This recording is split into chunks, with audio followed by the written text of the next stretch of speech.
everyone, welcome to my YouTube channel Indian Spotlight. In this video, I come up with the chapter-wise discussion for the upcoming CTET exam. Bangla থেকে যেসব পরীক্ষার্থীরা নিয়মিত CTET পরীক্ষায় বসে তাদের সাহায্য করার উদ্দেশ্যে আমি আগে সিটেট সংক্রান্ত একটি ভিডিও আমার এই চ্যানেলে দিয়ে রেখেছি।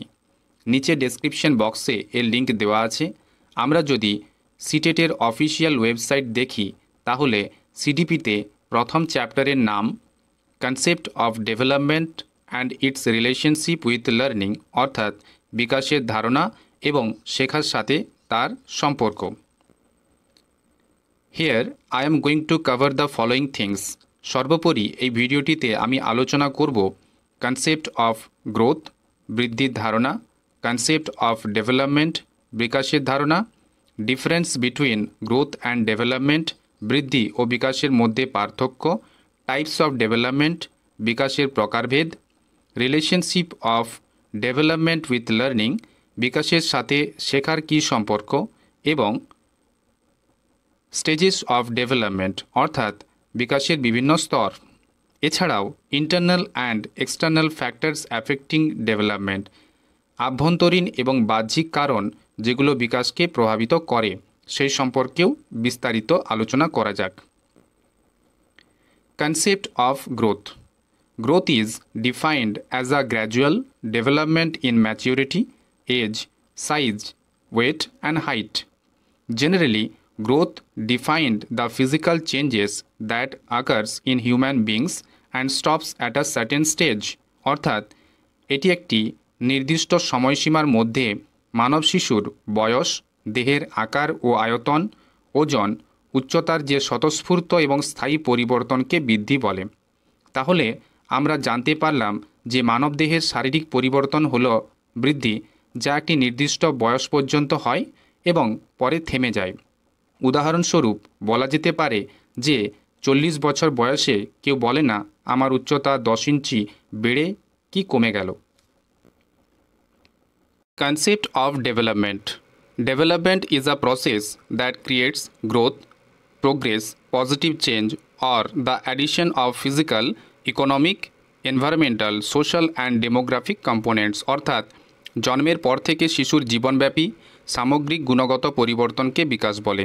বিকাশ একটি প্রক্রিয়া যেখানে মানসিক, শারীরিক, অর্থনৈতিক, পরিবেশগত এবং সামাজিক পরিবর্তনকে এক ছাতার তলায় নিয়ে আসে। অর্থাৎ মানব শিশুর সামগ্রিক বিকাশে বৃদ্ধি ও বিকাশের ভূমিকা অনস্বীকার্য এবং খুবই গুরুত্বপূর্ণ। এরপর আমরা দেখে নেব what is the difference between growth and development অর্থাৎ বৃদ্ধি ও বিকাশের মধ্যে সাধারণ কী পার্থক্য আমরা লক্ষ্য করি।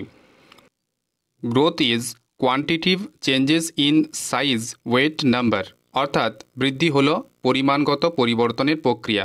অন্যদিকে development is qualitative changes in the quality অর্থাৎ বিকাশ হলো গুণগত পরিবর্তনের প্রক্রিয়া। One of the parts of development বৃদ্ধি হলো বিকাশের একটি অংশ। সেখানে overall changes in the individual growth is one parts of it অর্থাৎ শিশুর মধ্যে সামগ্রিক পরিবর্তনকে বিকাশ বলা হয়।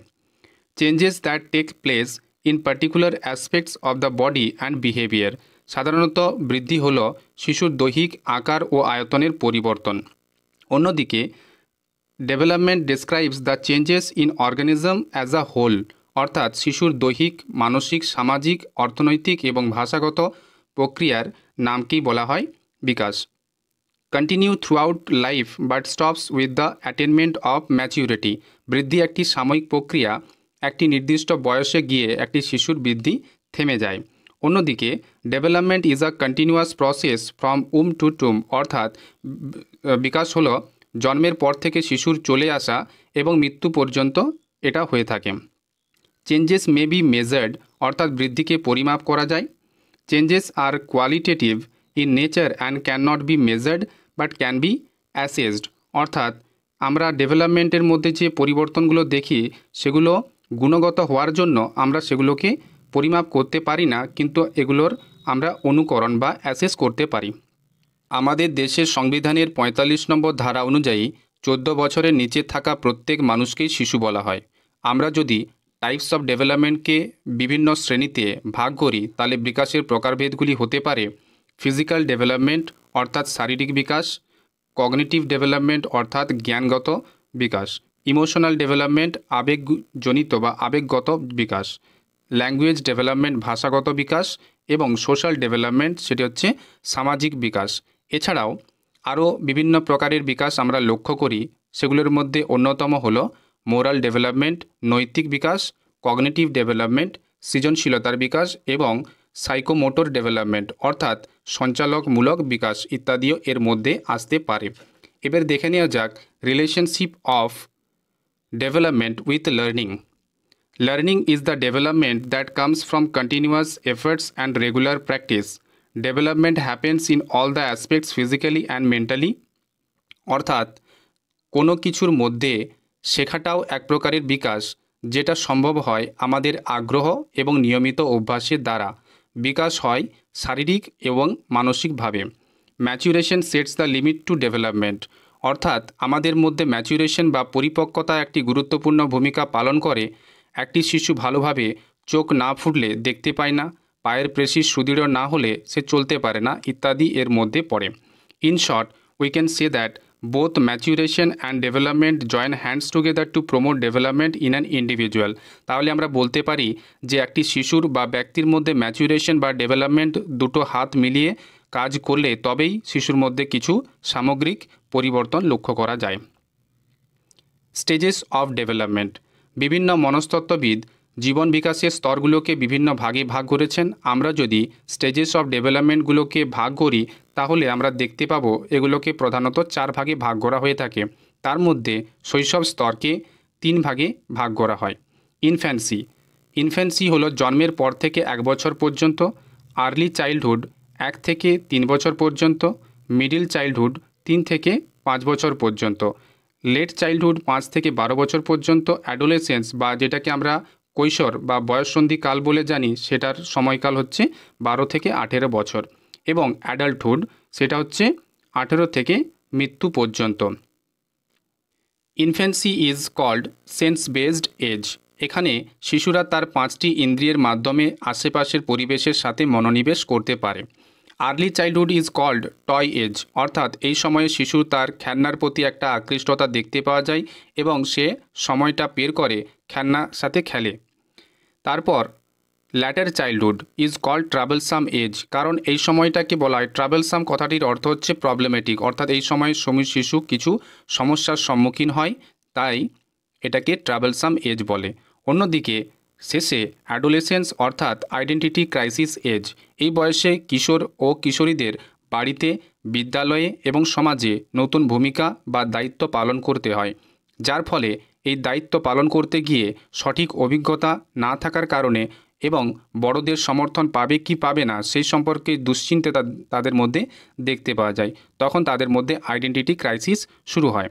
ফ্যাক্টরস অ্যাফেক্টিং ডেভেলপমেন্ট অর্থাৎ যেসব কারণ বিকাশকে প্রভাবিত করে তাদের মধ্যে উল্লেখযোগ্য নিউট্রিশন অর্থাৎ শিশুর মধ্যে পুষ্টিগুণ, আর্লি স্টিমুলেশন শিশুটির মধ্যে প্রাথমিক আচরণ ঠিক হয়েছে কিনা, চাইল্ড নারিশমেন্ট অ্যান্ড প্র্যাকটিসেস অর্থাৎ শিশুকে সঠিক উপায়ে লালন পালন করা হয়েছে কিনা, এইসব ব্যাপার নিয়ে। Factors influencing growth and development, যেসব কারণে বা যেসব কারক আমাদের গ্রোথ এবং ডেভেলপমেন্টকে প্রভাবিত করে তাদেরকে যদি আমরা ভাগ করি তাদেরকে 2 ভাগে ভাগ করা হয়, ইন্টারনাল অ্যান্ড এক্সটার্নাল। ইন্টারনাল বলতে আভ্যন্তরীণ, যেগুলোকে আমরা চোখে দেখতে পাই না, এক্সটার্নাল মানে হচ্ছে যেগুলোকে আমরা দেখতে পাই।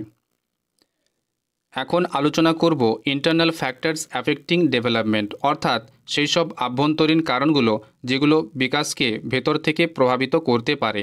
এগুলোকে ইন্টারনাল বলা হয় তার কারণ এগুলো দেখা যায় না, অনেকটা অ্যাবস্ট্রাক্ট প্রকৃতির হয়।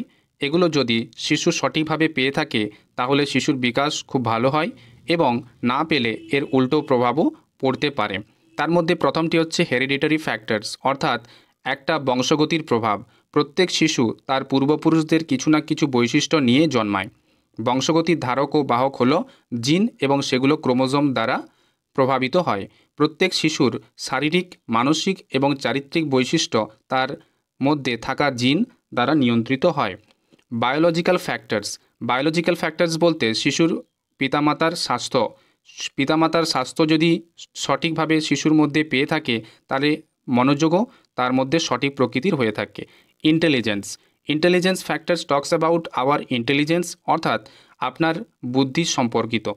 একটি শিশুর বুদ্ধি কতটা সক্ষম সমস্যা সমাধান করতে, সেগুলো এই ইন্টেলিজেন্স ফ্যাক্টরসের মধ্যে পড়ে। ইমোশনাল ফ্যাক্টরস, একটি শিশু তার ইমোশনসগুলোকে কিভাবে কন্ট্রোল করে, তার পরিবেশের সাথে সে কিভাবে নিজেকে কন্ট্রোল করে বা ম্যাচ করতে পারে সে সম্পর্কে নিয়ে ইমোশনাল ফ্যাক্টরস অর্থাৎ আবেগগত কারণ। এবং সর্বশেষ সোশ্যাল ফ্যাক্টরস, সামাজিক কারণগুলোকে বলে শিশুর মধ্যে সমাজের প্রতি আচরণ এবং তার আচার। কিছু শিশু বেশি কথা বলে, তাদের এক্সট্রোভার্ট বলা হয়, এবং কিছু শিশু সমাজের সাথে মানিয়ে নিতে না পারার জন্য ইন্ট্রোভার্ট বা মিতভাষী হয়ে থাকে। এরপর আলোচনা করব এক্সটার্নাল ফ্যাক্টরস অ্যাফেক্টিং ডেভেলপমেন্ট, অর্থাৎ বাহ্যিক কারণ যেগুলো শিশুকে প্রভাবিত করে বা শিশুর বিকাশকে প্রভাবিত করে। এগুলোর মধ্যে environment in the womb of the mother, অর্থাৎ একটি শিশু তার মাতৃগর্ভে কী ধরনের পরিবেশ পেয়েছে। Physical and mental health of the mother during pregnancy, গর্ভাবস্থায় শিশুটির মা এর শারীরিক ও মানসিক স্বাস্থ্য কেমন ছিল।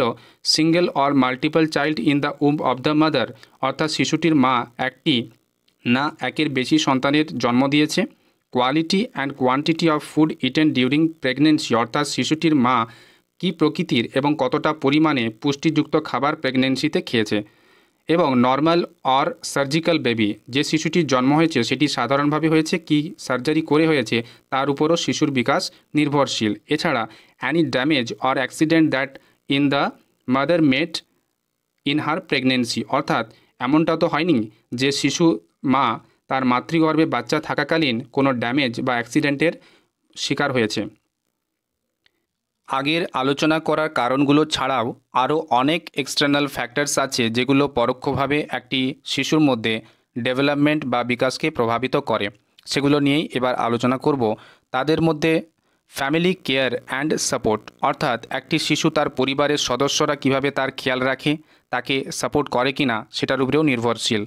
ইকোনমিক কন্ডিশন, অর্থাৎ শিশুটির পরিবারের অর্থনৈতিক অবস্থা কেমন, সে কোন ক্লাসে বিলং করে, rich, middle class or poor people. Then social status, সামাজিক গুরুত্ব কতটা পরিবারের বা শিশুটির, কোন স্থানের সমাজে তারা অবস্থান করে। ইনফ্লুয়েন্স অফ নেবারহুড, তার প্রতিবেশীদের ভূমিকা তার জীবনে। স্কুলিং অফ দ্য চাইল্ড, শিশুটি কোন ধরনের স্কুলে পড়াশোনা করে এবং স্কুলটির বড় ভূমিকা পালন করে এই কারণে যে সেখানে শিশু কথাবার্তা এবং বন্ধুদের সাথে আচার আচরণও অনেক কিছু শিখতে পারে। এরপর role of governments laws and regulation, অর্থাৎ সরকারের সময়ের যে আইন কানুন, সেই আইন কানুনের সম্পর্কে শিশুটির কী ধরনের পরিবর্তন লক্ষ্য করা যায়। এডুকেশনাল অ্যান্ড ভোকেশনাল ফ্যাসিলিটিস, শিশুকে প্রথাগত শিক্ষা এবং কারিগরি শিক্ষার মাধ্যমে স্কুলে সরকারের ভূমিকা কী। অ্যাডজাস্টমেন্ট উইথ পিয়ার গ্রুপস, অর্থাৎ শিশুটি যেখানে পড়ে তার চারপাশের ফ্রেন্ডসদের সার্কেলে সে মেলামেশা করতে পারে কি না, সেটাও একটা বড় কথা। The kind of treatment regarding caste, religion and nationality, এটাও দেখতে হবে যে শিশুটি তার জাতি, ধর্ম এবং নাগরিকত্ব এইসব ব্যাপারে কোনো বৈষম্যের শিকার হয়েছে কিনা। I hope that this video is very helpful for the candidates, and in future I will continue to make other chapter-wise discussion for the CDP section. If you have not subscribed the channel, subscribe it and press the bell icon to get regular notification.